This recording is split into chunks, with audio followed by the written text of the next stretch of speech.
Hello बच्चों, कैसे हो आप लोग? I am Tarna Gupta, your mentor, your maths teacher. Welcome back to my channel. आज हम अगेन कंटिन्यू कर रहे हैं हमारे सैम्पल पेपर को 24-25 वाला part C. I think we have to start section C. Section A and section B हम already we have done, तो वो आपको लिंक में नीचे मिल जाएगा। Just go to there and check my previous lectures, वहां पे आपको मिल जाएंगे, वहां से आप उसको प्रैक्टिस कीजिए। And the second most important thing, please be there with me for 15 minutes daily. I am sure मेरे पे ट्रस्ट रखिएगा, बोर्ड में आपके देखिएगा फिर कितने अच्छे, मतलब I am just expecting full marks. हाँ, मैं तो 82-80 की बात करती हूँ कि 80/80 मार्क्स आने चाहिए, बट आपको उसके लिए 15 मिनट्स आपको मेरे साथ में डेली बना रहना पड़ेगा इन माई चैनल। हम साथ में प्रैक्टिस करेंगे फॉर 15 मिनट्स डेली, राइट? चलो अभी कंटिन्यू करते हैं सेक्शन सी से। सेक्शन सी में हमें क्वेश्चन नंबर 26, राइट? 26 से स्टार्ट करना है। सो क्वेश्चन नंबर 26 में क्या बोल रहा है ये हमें, इन ट्राइंगल एबीसी। अच्छे से समझिएगा इस क्वेश्चन को ना, थोड़ा बहुत डिफरेंट है, it's not like simple. So in triangle ABC D E and F R the mid point. D E F आपको क्या दे रखा है? मिड पॉइंट दे रखे हैं। और B C C and A B, prove that F B D बोले तो ये वाला triangle and D E F ये वाला ट्राइंगल, पास पास वाले ट्राइंगल सिमिलर प्रूव करने हैं। And D E F again mid वाला and the big one A B C, ये दो ट्राइंगल हमें सिमिलर प्रूव करना है। And given thing is mid point, हमें सिर्फ मिड पॉइंट गिवन है। तो देखो मिड पॉइंट गिवन है ना, तो आप एक चीज सोचिए, मिड पॉइंट गिवन है तो हमें याद आता है हमारा mid point theorem, right? Thales theorem नहीं लगेगी यहाँ पे क्योंकि हमको रेशियो से कुछ फायदा नहीं होने वाला है, यहाँ पे हमें सिमिलैरिटी में ही जाना पड़ेगा। तो सिमिलैरिटी में जाने के लिए आपको मिड पॉइंट थ्योरम की जरूरत लगेगी, यहाँ पे ग्रेड 9 वाला mid point theorem, that not to be like कि क्या हो गया हमारे साथ में। अब इस क्वेश्चन को कर लीजिए, आपको सब याद आ जाएगा, ठीक है? मिड पॉइंट थ्योरम में हमने यहाँ पे हम बात करते हैं, अगर मैं बात करती हूँ कि हमें डी एंड ई इसका मिड पॉइंट है, तो आपको चलो स्टार्टिंग से करते हैं प्रॉपर। मैं आपको स्टेटमेंट लिख के बताती हूँ। इन ट्राइंगल, अगर मैं एबीसी ट्राइंगल लेती हूँ, ठीक है, एबीसी ट्राइंगल लिया और मैं बोलती हूँ F and E are mid point, किसके mid point? F and E, A B and A C, A B and A C, right? तो देयरफॉर अगर ये मेरे मिड पॉइंट है एफ एंड डी, तो मैं कह सकती हूँ F E is parallel to B C, F E is parallel to B C, mid point theorem by mid point theorem. यहाँ पे ऐसा लिख दीजिएगा, मिड पॉइंट थ्योरम, राइट? ये हो गया हमारा मिड पॉइंट थ्योरम। सो अगर मेरा एफ ई इसके पैरेलल है तो मैं एफ ई को बी डी के पैरेलल भी कह सकती हूँ, this is my first. Similarly अगर इस तरीके से मैं इसको पैरेलल बना सकती हूँ एफ ई को बी डी के साथ में, तो I can even make parallel this and this, बना सकती हूँ ना मैं। Similarly I can make parallel D E parallel to B F, this is second. अगर ये दोनों पैरेललोग्राम आ गए मेरे पास में from first and second, so I can say this is a parallelogram from first and second, ठीक है? तो हमारा so D E F B is a parallelogram, ये हमारा पैरेललोग्राम हो गया, राइट? ये पैरेललोग्राम हो गया तो मैं कह सकती हूँ कि मेरा एंगल वन, दिस इज, अगर मैं वन लेती हूँ एंड दिस इज मैं टू लेती हूँ, तो angle one and angle two equal, angle one and angle two are equal, ठीक है? Opposite angles are equal in parallelogram, opposite angles are equal in parallelogram. ये बेटा ज्योमेट्री में ना आपको एक एक चीज लिखना पड़ेगा ही, you have to show your working properly, otherwise marks मिलना थोड़ा मुश्किल हो जाएगा। सिमिलरली अगर मैंने इसको पैरेललोग्राम प्रूव किया है तो मैं D F D F E B को तो मैंने कर ही दिया, तो डी सी ई एफ को भी मैं पैरेललोग्राम प्रूव कर सकती हूँ। Similarly D C E F is also parallelogram, ठीक है? तो अगर ये मैंने पैरेललोग्राम प्रूव कर दिया तो मेरा एंगल थ्री, ये मैं थ्री एज्यूम कर रही हूँ, दिस इज फोर, तो angle three and angle four भी इक्वल हो जाएगा, थ्री एंड फोर भी इक्वल हो जाएगा। तो देखो अगर मैं बड़ा वाला ट्राइंगल और छोटे वाले ट्राइंगल की बात करती हूँ, बड़े वाले ट्राइंगल एंड छोटे वाले ट्राइंगल की बात करती हूँ, तो बड़े वाले ट्राइंगल का बी एंड छोटे वाले ट्राइंगल का ई, ये इक्वल हो गया। बड़े वाले ट्राइंगल का, मैंने बोला बी और ई, और सेकेंड बड़े वाले ट्राइंगल का सी और छोटे वाले ट्राइंगल का, जो सेंटर वाले ट्राइंगल का एफ, तो ये ए सिमिलैरिटी से प्रूव हो जाएगा। So triangle D E F and triangle A B C, हमारा angle one equals to angle two and angle three equals to angle four, by a similarity से हमारा ये दोनों ट्राइंगल क्या हो जाएगा, सिमिलर हो जाएगा, ठीक है। And for the second one means F B D छोटा छोटा वाला ना एफ डी, तो इसके देखो angle 1 is equal to angle 2 हो रहा है, राइट। और एक एंगल 3 को 5 के साथ में ले ले, अगर बी डी और एफ ई पैरेलल है तो एफ डी इज ट्रांसवर्सल, तो हमारा एंगल 3 इक्वल टू एंगल 5 आ जाएगा, ऑल्टरनेट इंटीरियर एंगल, ठीक है। ऑल्टरनेट इंटीरियर एंगल्स आ जाएगा, तो हमारा एक तो ये भी ए सिमिलैरिटी से हो जाएगा, तो ये भी हमारा ए सिमिलैरिटी से आपका हो जाएगा। वेरी इजी, सिंपल है, आपको सिर्फ मिड पॉइंट थ्योरम से पैरेललोग्राम निकालना है, पैरेललोग्राम आ जाएगा, पैरेललोग्राम से opposite angles are equal, opposite angles आ जाएंगे तो वहीं के दो एंगल्स वहां पे मैच करेंगे, वहां के दो एंगल वहां मैच करेंगे, तो आपका छोटा वाला ट्रायंगल जो सेंटर वाला ट्रायंगल था बड़े वाले ट्रायंगल से एक क्राइटेरिया से सिमिलैरिटी से प्रूव हो जाएगा। एंड सिमिलरली आपका वो एक एंगल यूज आएगा पैरेललोग्राम का, और आपको ऑल्टरनेट इंटीरियर एंगल लेना पड़ेगा, तो ये दोनों आपके प्रूफ हो जाएंगे, राइट, ठीक है। चले आगे। So the next question is, और पार्ट भी कर लेते हैं साथ में, ये भी बहुत अच्छा क्वेश्चन है, ये इजी है, this is more easy than the above one. इसमें क्या बोला है, triangle A B C seems like question नहीं दिख रहा आप लोगों को, हाँ ओके हाँ ठीक है। So A B C P and Q are the points on A B and E C respectively such that P Q is parallel to B C. P Q क्या है, हमें क्या गिवन है, हमें गिवन है पी क्यू, हमें given है PQ is parallel to BC, हमें गिवन है PQ parallel to BC, given लिख देंगे हम यहाँ पे, so given is PQ parallel to BC, ये हमें गिवन है। और हमें प्रूव करना है median AD drawn from A bisect BC bisect PQ, okay तो हमें प्रूव करना है basically PR equals to PQ, हमें प्रूव करना है PR इक्वल्स टू PQ, क्योंकि इसने बोला ना कि मीडियन क्या कर रही है, AD bisect AD drawn from A bisect BC drawn from A on BC bisect PQ, ठीक है, PQ को बाइसेक्ट कर रही है, तो हमें ये प्रूव करना है। और मीडियन है तो हमें गिवन है BD equals to DC, median है तो BD इक्वल्स टू DC हमें क्या है, गिवन है BD equals to DC, median क्या करती है, इक्वल पार्ट्स में डिवाइड करती है, गिवन, ठीक है। चलो जी आगे चलते हैं। सो आगे हमें क्या करना है, हमें सिमिलैरिटी, हमें ये प्रूव करना है ना, ये इक्वल है, तो हम क्या ले लेंगे, ट्राइंगल ले लेंगे A B D and APR, ये ट्राइंगल ले लेंगे और इसका हम थेल्स थ्योरम से ओके, सो एंगल ए इसमें इक्वल है, दोनों ट्राइंगल में एंगल ए इक्वल है। And the second thing is corresponding angle, दोनों पैरेलल गिवन है, हमें गिवन पैरेलल है, तो हम कह सकते हैं ना angle APR is equal to angle ABD, right. Corresponding angles लिखना पड़ेगा आपको, कॉरेस्पॉन्डिंग एंगल्स आर इक्वल, ठीक है, ये दोनों इक्वल है। सो बाय ए सिमिलैरिटी से हमारा ये दोनों ट्राइंगल क्या हो जाएंगे, ये दोनों ट्राइंगल हमारे सिमिलर हो जाएंगे, ठीक है।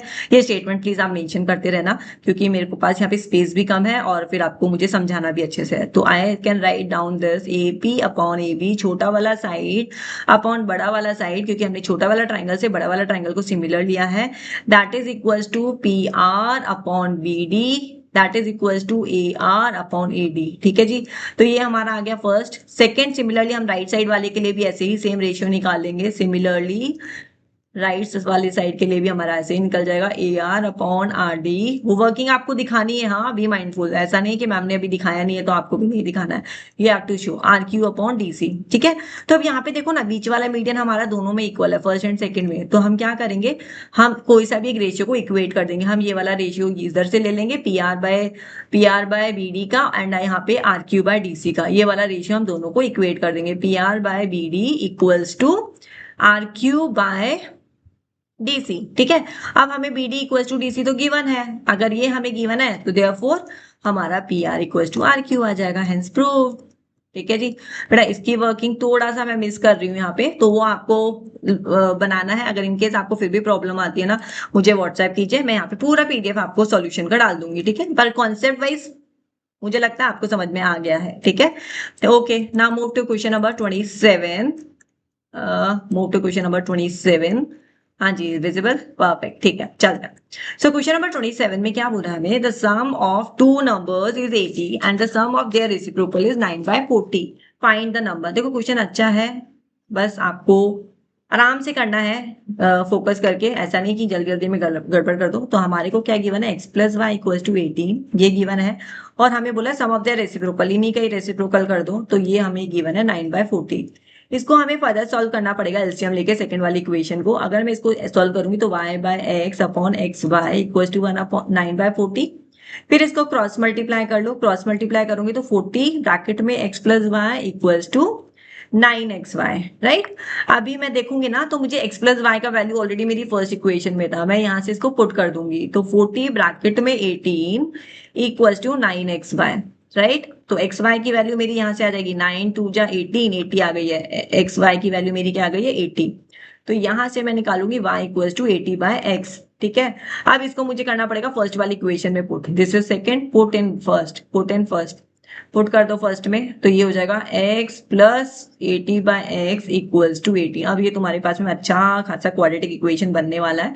So I am doing this quadratic equation on the other page. यहाँ पे आ जाती हूँ मैं, क्योंकि वहां पे नहीं है इतना स्पेस, तो यहाँ पे मैं आपको सॉल्व कर रही हूँ। सो इक्वेशन क्या, इक्वेशन बन गई थी हमारी x plus 80/x equals to 18, ये बन गया था। इसको हम सॉल्व करेंगे तो x square plus 80 equals to 18x, right. अब इसको यहाँ ले आओ, x square minus 18x plus 80 equals to 0, 9 2 जा 80, हाँ बन गया। एक्स स्क्वायर 9 2 जा 18, पर वो नहीं हो पाएगा, सॉरी सॉरी सॉरी। तो प्रोडक्ट आपका 80 होना चाहिए, सम आपका -18 होना चाहिए। तो अगर मैं इसको 10 और 8 ले लूँ तो हो जाएगा, यस।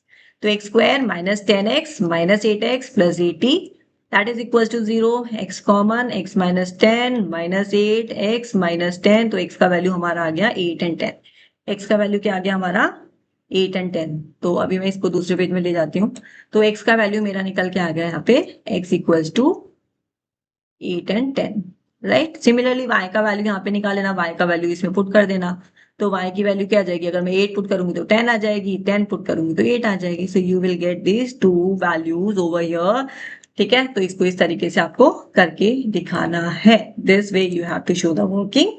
आपको सॉल्यूशन का पीडीएफ मिल जाएगा लिंक में, but you have to watch the video, do it with me, साथ में करो, फिर बाद में just take out the question and question को देख के अपने आप से करो, फिर आपको सॉल्यूशन की जरूरत ही नहीं पड़ेगी, राइट। ठीक है जी, चलो मूव करते हैं question number 28। If alpha and beta are the zeros of the polynomial this then form a quadratic polynomial whose zeros are alpha square plus beta square।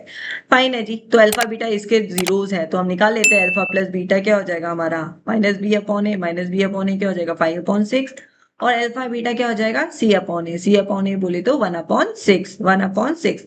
अब हमें क्या निकालना है इस अब उसके जीरो हम ये मानते हैं, और इसके अकॉर्डिंगली हमें एक नया क्वाड्रेटिक पॉलिनोमियल बनाना है, राइट। तो अब मैं अगर सम ऑफ जीरोस करूंगी तो alpha square plus beta square होता है, और उसको हम कैसे लिख सकते हैं, alpha plus beta square minus 2 alpha beta. इसको हम इस तरीके से लिख सकते हैं, ठीक है। अगर आप इसको ओपन करोगे ना you will gate again alpha square plus beta square. अब यहाँ पे पुट कर दो, अल्फा प्लस बीटा क्या है 5/6 का whole square minus 2 alpha beta is your alpha beta 1/6, ठीक है। आप इसको सॉल्व करो, यू विल गेट 25/36 माइनस, ये कैंसिल हो जाएगा 1/3, एलसीएम लेना 25 माइनस 12/36, यू विल गेट 13/26। ये तो हो गया आपका सम ऑफ जीरोस, है ना। अब प्रोडक्ट भी निकालना है अल्फा बीटा, तो वो निकालेंगे, तो अल्फा स्क्वायर बीटा स्क्वायर, तो अल्फा बीटा का होल स्क्वायर, ये तो इजी है फटाफट हो जाएगा। अल्फा बीटा 1/6 का होल स्क्वायर, 1/6 का होल स्क्वायर दैट इज 1/36। अब बस आपको क्वाड्रेटिक पॉलिनोमियल बनानी है जी, ठीक है। तो क्वाड्रेटिक पॉलिनोमियल की हो जाएगी के x square minus sum of the zeros, sum of the zeros क्या निकला हमारा 13/26, right. 13/26 x plus product of zeros 1/36। So this is your answer, this is your final answer, ठीक है। गॉट इट, चले मूव करें आगे। So we have done question number 26, 27, 28। Now we are moving to question number 29, ठीक है। हमको first question triangle से मिला, सेकंड क्वेश्चन हमारा क्वाड्रेटिक पॉलिनोमियल से था, and the third question is again linear equations. तो वही स्टार्टिंग के चैप्टर से था, and the last the first one is from triangle, ठीक है। ट्राइंगल का क्वेश्चन थोड़ा सा डिफरेंट था, मिड पॉइंट थ्योरम आ गई थी, तो उस क्वेश्चन को थोड़ा सा अच्छे से कर लेना, हाँ ठीक है, कि हाँ मिड पॉइंट थ्योरम आएगा तो हमें मिड पॉइंट 2 कर लेना है और उसको हम पैरेलल ले सकते हैं, राइट। चलो आगे बढ़ते हैं। सो क्वेश्चन नंबर 29। अब इसके लिए मुझे अलग जगह पे जाना पड़ेगा because I am not able to solve over here, जगह कम है। So let's do it here. Okay, fine. So question number 29 क्या हो रहा है, cos theta plus sin theta equals to 1. Sorry, cos theta plus sin theta equals to 1, then prove that cos theta minus sin theta equals to plus minus 1. बेटा इस पे है ना, ऐसे क्वेश्चन आए ना तो आपको बिल्कुल ये सोचना है कि गिवन वैल्यूज के साथ में हम क्या कर सकते हैं, गिवन वैल्यूज के साथ में हम क्या कर सकते हैं, गिवन वैल्यूज। तो गिवन वैल्यू क्वेश्चन नंबर कौन सा है, ये question number 29। So question number 29 में हमारे को क्या दे रखा है, cos theta plus sin theta equals to 1 दे रखा है और हमें नेगेटिव वैल्यू में लाना है। So just think of it कि मैं इसको माइनस में कैसे कन्वर्ट कर सकते हैं। तो स्क्वेयरिंग बोथ द साइड करेंगे, मेरे को अप्रोच याद आ रही है, तो आप भी एक दो बार प्रैक्टिस कर लेना तो आपको भी ये अप्रोच याद आने लगेगी, हाँ ऐसा क्वेश्चन आया तो ऐसे करना है। Squaring both the side, cos theta plus sin theta का स्क्वायर, 1 का स्क्वायर करेंगे तो 1 ही होगा, ठीक है। इसको ओपन कर लेते हैं, a square plus b square plus 2ab equals to 1, right. अब ध्यान रखना इसको 1 मत कर देना, cos square theta plus sin square theta को 1 कर देंगे तो उससे आपको हमें कुछ नहीं मिलने वाला है। हमें क्या करना है, इस cos स्क्वायर थीटा को sin स्क्वायर थीटा में कन्वर्ट करना है, तो that is 1 minus sin square theta, और sin स्क्वायर थीटा को हमें cos स्क्वायर थीटा में कन्वर्ट करना है, that is 1 minus cos square theta, ठीक है। और एग्जैक्टली इसको कुछ चेंजेस नहीं करना है, एग्जैक्टली सेम लिखेंगे and that is equals to 1, fine. अब 1 प्लस 1 हो गया हमारा 2, 1 प्लस 1 हो गया 2 माइनस, इनको सबको साथ में ले जाएंगे, sin square theta sine change minus बाहर है तो, and 2 cos theta sin theta equals to 1, right. अब देखो यहाँ पे हमने क्या किया, 2 और 1, ठीक है। तो हम क्या करते हैं, 2 माइनस 1 इसको इधर ले जाओ और उसको राइट साइड में ले जाओ। इसको मैं लिख सकती हूँ sin theta minus cos theta का whole square, I can write down, और इसको cos theta minus sin theta का होल स्क्वायर भी लिख सकते हैं, इट्स द सेम थिंग, क्योंकि क्वेश्चन में हमें वैसे दे रखा है, हमको वैसे पूछा है, तो we have to write down like this way. अब स्क्वायर है, रूट लेंगे तो ये इसमें आंसर क्या आ जाएगा हमारा, plus minus 1 equals to cos theta minus sin theta. अब ये मत बोला मैम रूट 1 क्यों नहीं लिखा, root 1 is 1, it's the same thing, right. तो ये हमारा question number question number 29 we have done, ठीक है। So it's also a good question, question number 29 trigonometry का क्वेश्चन है, थोड़ा सा डिफरेंट है। इसमें आपको अप्रोच क्या रखनी है, स्क्वेयरिंग बोथ द साइड करना है, स्क्वेयरिंग बोथ द साइड करना है गिवन वैल्यूज को। और एक चीज और ध्यान रखनी है, cos theta plus sin theta को 1 मत लेना, वहां पे आपको चेंज करना पड़ेगा, cos स्क्वायर थीटा को 1 minus sin square theta, sin square theta को 1 माइनस cos स्क्वायर थीटा, बस इतना सा ध्यान रखना, अपने आप आंसर होता जाएगा, ठीक है। चलो जी नेक्स्ट क्वेश्चन पे मूव करते हैं, क्वेश्चन नंबर हमारा question number 30। I think this is last 30 question of this section. इसके बाद में फिर एक सेक्शन और बचेगा, फिर वो हम नेक्स्ट क्लास में लेंगे। हाँ जी, so minute hand of a clock is 18 centimetre long, तो हमें रेडियस दे दी, रेडियस यहाँ पे दे दिया है, एंड थीटा भी चाहिए हमें क्योंकि एरिया निकालना है, फाइंड द एरिया निकालना है, थीटा निकालना है। तो 35 मिनट्स, 1 मिनट का एंगल कितना होता है, 6 डिग्री होता है, तो थीटा कितना हो जाएगा हमारा 35 इंटू 6, दैट कम्स आउट 210, ठीक है। एरिया निकल जाएगा, एरिया का फॉर्मूला क्या होता है, theta by 360 into pi r square. बहुत इजी क्वेश्चन आया है, तो बहुत सिंपल क्वेश्चन है। 360, हम थीटा क्या निकाला हमने, 210 बाय 360, पाई का वैल्यू ले लेंगे 22/7, रेडियस हमारी 18 इंटू 18, ठीक है। 0 से 0 कैंसिल, इसको कट कर दो, करते जाओ 7 3 जा 21, 3 से कट हो गया, 3 से गया 12 आ गया, 12 6 2 जा 12, 6 3 जा 18, ठीक है। फिर ये भी कट हो गया, 2 9 जा 18। जब इन सब नंबर्स को आप मल्टीप्लाई करेंगे ना तो you will gate 594 centimetre square, 594 centimetre square. So centimetre square लगाना नहीं भूलना है, यूनिट है, क्योंकि सब जगह यहाँ पे देखो रेडियस हमें सेंटीमीटर में दे रखी है, तो आपको एरिया में सेंटीमीटर स्क्वायर लेना है। This is a very easy question, right, ठीक है। बिल्कुल फॉर्मूला बेस्ड क्वेश्चन आया, गिवन है, बस आपको इतना सा याद रखना है कि अगर हमारा 1 मिनट में 6 डिग्री एंगल बनाता है, ये वाला छोटा सा चीज आपको याद रखना है। याद क्या है वैसे पता ही होना चाहिए, ठीक है। नाउ कम टू द और वाला part, A B is a कोड of a circle centered O, A O B आपको कितना दे रखा है, 60 डिग्री, ओके 60 डिग्री है, तो मतलब ये तो मेरा क्या हो गया, इक्विलेटरल ट्राइंगल। जब भी दे दे तो आप समझ जाना, क्योंकि O A equal to O B radius है, अपोजिट एंगल्स आर इक्वल, तो अगर 120 बचेगा तो 60 60 होगा, ठीक है। ओ ए आपको रेडियस दे रखी है, फाइंड द माइनर सेगमेंट, आपको माइनर सेगमेंट निकालना है, ठीक है। तो माइनर सेगमेंट दिस वन, तो area of sector minus area of triangle, तो एरिया ऑफ सेक्टर क्या हो जाएगा, एरिया ऑफ सेक्टर हमारा फॉर्मूला क्या होता है, थीटा बाय, पूरा फॉर्मूला लिखना है आपको, हाँ ठीक है, no shortcut please in the exam. Pi r, radius कितनी दे रखी थी 14 इंटू 14, ठीक है जी, काट दो इसको, 6 कट गया, 7 2 जा 14, 2 3 जा 6, जब इसको आप सॉल्व करेंगे you will get the value in the decimal 102.66 unit centimetre square. Area of sector निकल गया। नाउ एरिया ऑफ ट्राइंगल देखो जी, यहाँ पे तो हमारा एरिया ऑफ ट्राइंगल बहुत ही इजी है, एरिया ऑफ इक्विलेटरल ट्राइंगल लग जाएगा, फॉर्मूला पता होना चाहिए √3/4 ए स्क्वायर, ए साइड, साइड क्या है, रेडियस ये है, तो 14 इंटू 14, ठीक है, इसको सॉल्व करो।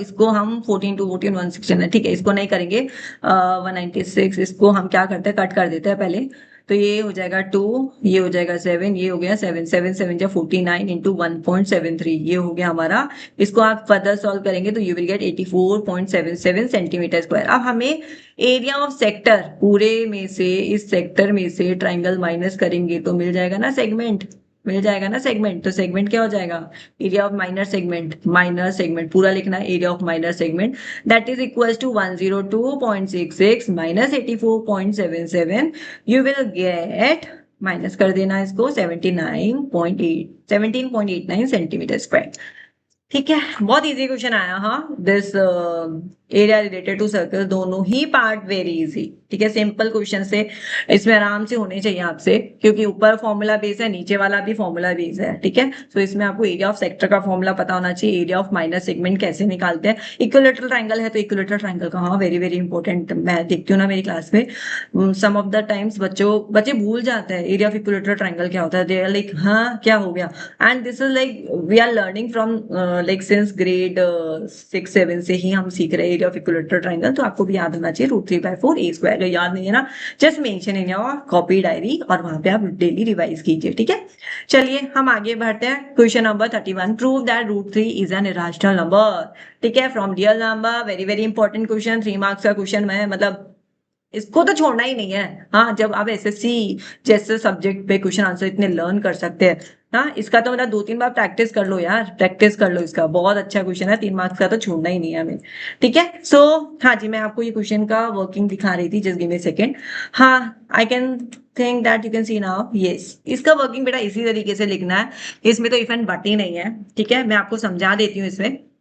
तो इसमें क्या करना है, √3 हमारा रैशनल नंबर है, √3 रैशनल नंबर है, सॉरी एज्यूम करना है हमें रैशनल नंबर है a/b की फॉर्म में, a/b की फॉर्म में, तो हमें इसमें क्या करेंगे, √3/a/b, इस चलो मैं थोड़ा सा आपको वर्किंग के साथ में बताती हूँ।